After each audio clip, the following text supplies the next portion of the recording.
How's everybody doing? It's been a while since we made a video, and happened to find these three stacked on top of each other, sitting on the side of the road. They was definitely being thrown away, and since we try to keep mowers running, give them to people in need, I went ahead and snatched them up. And of course, I thought we was done messing with lawn mowers and stuff for the season. But I didn't want to leave them laying, let them go to the landfill. So here we are. Now I don't think they run. This one, I scratched off some paint. I have no idea how old this thing is, but it's a yard machine. This thing does have a rusty old blade on it, but the deck is just totally shot.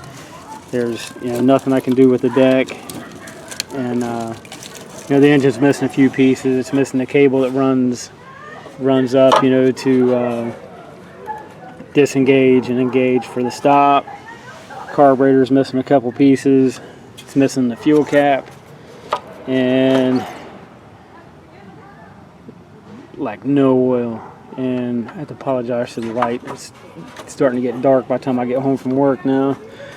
And let's see, does it have the thing? No, it doesn't say it. It's a Briggs & Stratton motor. No idea what size it is. Everything's painted over, but the good thing is it's definitely good parts. So if we get one that doesn't run, or if we get one that needs wheels, the four wheels are in decent shape. There's some odd and ends, engine pieces we can still use.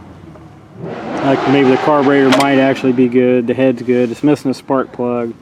I did shoot some, since it didn't have a spark plug in it, I shot some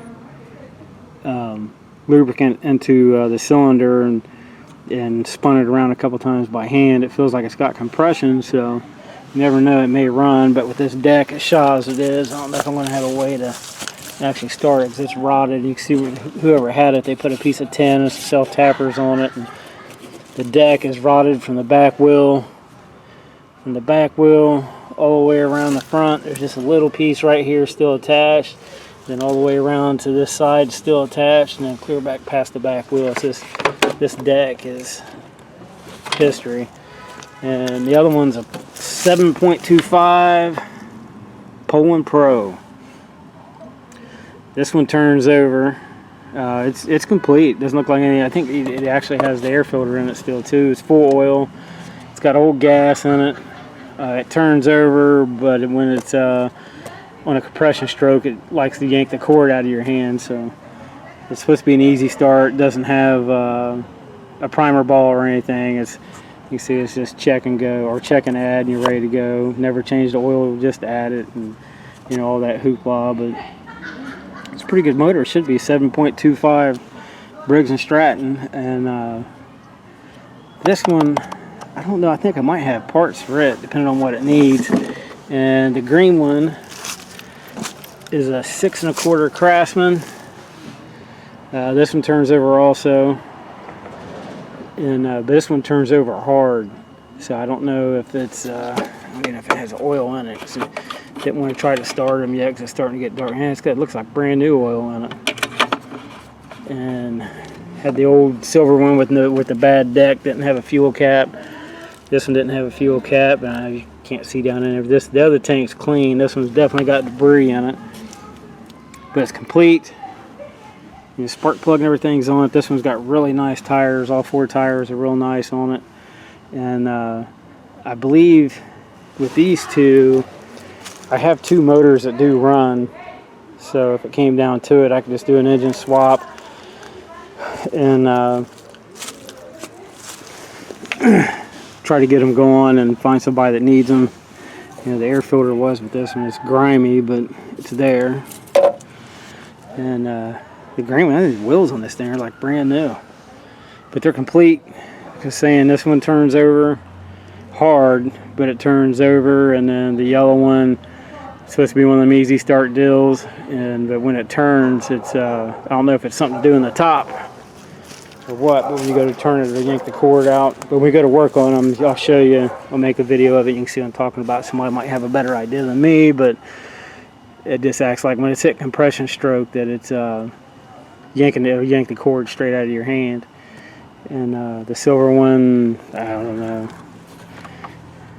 We'll try to figure out a way to try to start. I'm kind of curious if it runs. It'd be nice if it ran, then we could just swap it onto, you know, another deck. But anyway, just want you guys to see them. What we got coming in store for a video at some point. And the chipper. I got to order the blades for the chipper yet. Haven't had time to mess with that. That thing runs great. I just got to change. Pretty sure it's just the blades with it, so I still got to order the blades for it. And they're relatively easy to change. And I ordered some parts for the people that are watching the videos for the K5 and the K20. I did order some of the parts for this. And what did I order? Oh, for this one I just got the pinion yoke, which I don't know if you can see up in there or not. You get all these leaves and crap out of the way, but you know, the whole housing's all apart. And so I got to go get a press maybe tomorrow. I was going to just have it done, and then because I've never done it before, I figured why do that when, you know, I can learn something. So I got the center section in the front seat. There's nothing wrong with the locker. Done some research on it. Called around, asked a bunch of questions. I mean, I know it's kind of hard to see in here, but the locker is good. The bearings, the races appear to be good, and the teeth on the ring gear are good. The pinion are good, and the people I was talking to believe it's the crush sleeve when everything is put together. They didn't do the crush sleeve properly. And so I'm gonna bite the bullet, go ahead and buy the press. Crush sleeves are cheap. I think the Advance Auto, they're like less than $10, so I'll buy a couple of them just in case I screw one up, and buy the press. The press is the bullet. Man, I hate the bite because it's Harbor Freight has one. It's $139.99, but then you get them 20% coupons too, so that'll ease it up a little bit. The K20, let's see. Alright, here's what we picked up so far. For the K5, I went ahead and went through advanced adapters. This was the factory yoke off at 14 bolt. This is the one that had the busted ear on it. You can see where they tried to fix it, but I think if they'd have made the bead farther in, maybe a little bit taller, it probably would have held up for them, you know, before I got it. This is the new one from the Advanced Adapter. I paid a little extra. It's all supposed to be higher grade metal, you know, higher grade. Well, that's all I'm assuming is cast, but it's supposed to be a better quality of material.